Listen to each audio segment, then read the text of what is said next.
कहानी की शुरुआत में एक बूढ़ी औरत को देखते हैं जो एक लकड़ी के बॉक्स को देख रही होती है। उसके चेहरे पर हम डर साफ साफ देख पाते हैं क्योंकि ये बॉक्स अपने आप ही हिल रहा होता है। जिसके बाद इस लेडी को कोई चीज जिसे हम नहीं देख पाते वो उसे दूर फेंक देती है और तभी इस लेडी का बेटा बाहर से डोर को नॉक करता है, लेकिन वो नहीं जानता कि उसकी मॉम अब मर चुकी है। जिसके बाद कहानी शिफ्ट होती है एक फैमिली की तरफ जिसमें क्लाइड, उसकी वाइफ स्टेफनी, दो बेटी जिसमें से बड़ी बेटी का नाम हना और छोटी बेटी का नाम एमिली, जो कि इस फिल्म की मेन कैरेक्टर भी है। क्लाइड का अपनी वाइफ से तलाक हो चुका है और दोनों बेटियां क्लाइड के साथ ही रहती हैं। एक दिन जब क्लाइड दोनों बेटियों को वीकेंड पर अपने घर ले जा रहा था तो उसे एक गराज सेल दिखती है जहाँ से वो कुछ चीजें खरीदने के लिए रुक जाता है। और मैं आपको बता दूं कि यह लोकेशन वही है जिसे हमने फिल्म की शुरुआत में देखा था और इस सामान को जो बेच रहा है वो उसी ओल्ड लेडी का बेटा है जिसे हमने कहानी की शुरुआत में देखा था।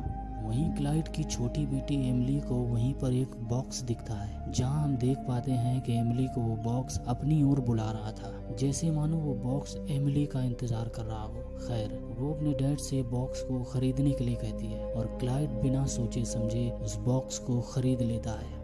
हालांकि क्लाइड के पास इतने पैसे नहीं होते, लेकिन वो आदमी जो इस सामान को बेच रहा है वो कम पैसे में ही उस बॉक्स को दे देता है। जिसके बाद ये कहानी एक नया मोड़ लेती है। हम देखते हैं जो बॉक्स एमिली घर लाई थी वो उसे खोलने की कोशिश करती है। क्लाइड भी उसकी हेल्प करता है, लेकिन बॉक्स नहीं खुलता क्योंकि जिसने इस बॉक्स को लॉक किया है वो नहीं चाहता था कि इस बॉक्स को कोई भी खोले। रात में जब एमिली दोबारा बॉक्स को खोलने की कोशिश करती है तो बॉक्स खुल जाता है जिसके अंदर कुछ सामान, जिसमें से एक कीड़ा, एक रिंग, जिस रिंग को एमिली पहन लेती है क्योंकि बच्चे होते हैं मासूम। उसे क्या पता जो रिंग उसने अपने हाथ में पहनी है उसकी वजह से उसकी जिंदगी में क्या तूफान आने वाला है। एक दिन जब क्लाइड नाश्ते के लिए एमिली को बुलाने के लिए जाता है और देखता है कि वो बॉक्स के शीशे में अजीब तरह से देख रही होती है। क्लाइड को हैरानी होती है क्योंकि जिस बॉक्स को वो खुद खोलने की कोशिश कर रहा था तब वो बॉक्स नहीं खुला, वो इतनी आसानी से कैसे खुला। जिसके बाद उसे इस बॉक्स पर शक होना शुरू हो जाता है और वो जो शक बॉक्स पर कर रहा था वो शक उसका यकीन में बदल जाता है। बॉक्स के घर आने के बाद से ही अजीब अजीब घटनाएं होना शुरू हो जाती हैं, जैसे एमिली का अजीब तरह से व्यवहार करना, घर की बाथरूम में बहुत सारे कीड़े आना,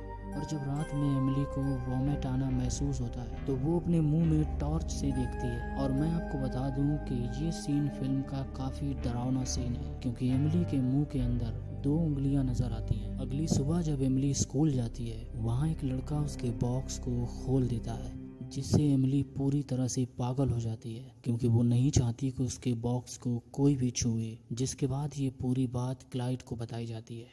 वो एमिली से इस बारे में बात करता है जो उसे सिर्फ ये बताती है कि वो एक औरत है जो बॉक्स में रहती है, जो कहती है कि वो एमिली की दोस्त है। जिससे क्लाइड समझ जाता है कि ये बॉक्स कोई आम बॉक्स नहीं है, इसके अंदर कुछ ऐसा है जिससे उसकी फैमिली को खतरा है। जिस बॉक्स को क्लाइड रात को घर से दूर फेंक आता है और जब एमिली को पता चलता है तो वो अपने पिता पर भड़क जाती है और घर से रात में बाहर उसी बॉक्स को लेने के लिए निकल जाती है। जल्द ही वो उसे मिल जाता है। यही हम देखते हैं कि वो किसी चीज से बात करती है। क्लाइड जब वहाँ पहुँचता है तो एमिली उसे बेहोश मिलती है, जिसके बाद एमिली की हालत और भी बिगड़ने लगती है। क्लाइड बॉक्स को लेकर जानकार प्रोफेसर के पास जाता है जहाँ पता चलता है कि जो बॉक्स उसके पास है उसमें एक स्पिरिट बंद है।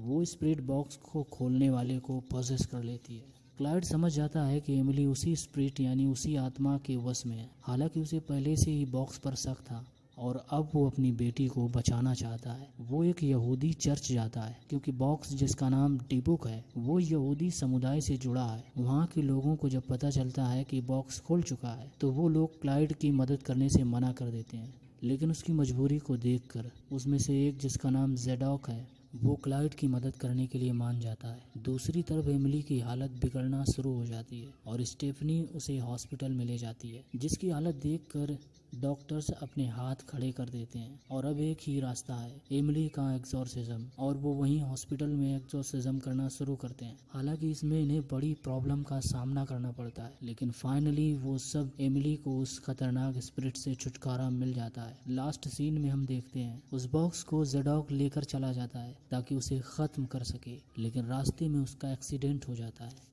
जिसमें जेडॉक की मृत्यु हो जाती है, क्योंकि बॉक्स नहीं चाहता कि उसको कोई भी नष्ट करे और अब उसे इंतजार है किसी नए होस्ट का। तो मैं आपसे पूछता हूँ, अगर आपको ये बॉक्स मिले तो आप क्या करोगे? कमेंट में ज़रूर बताएं।